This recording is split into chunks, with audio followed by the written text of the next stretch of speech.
জীবনের মতোই সিঁড়ি বেয়ে ধীরে ধীরে এগিয়ে যাই, প্রতিদিন একটু একটু করে উপরে উঠি। এই সিঁড়ি নিয়ে যায় আমাকে খোলা আকাশের কাছে।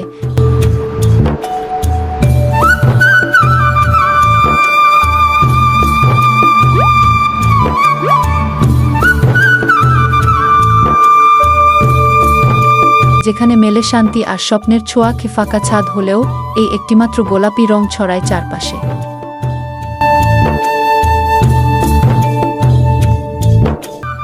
মনটা ভরে যায় এর হাসিতে। আকাশ, বাতাস আর নীরবতা মিলেই ছাদকে করে তুলেছে আমার প্রিয় জায়গা। সবচেয়ে বড় সৌন্দর্য হলো নিজের ভেতরের হাসি, আর সেই হাসি এই ছাদে খুঁজে পাই।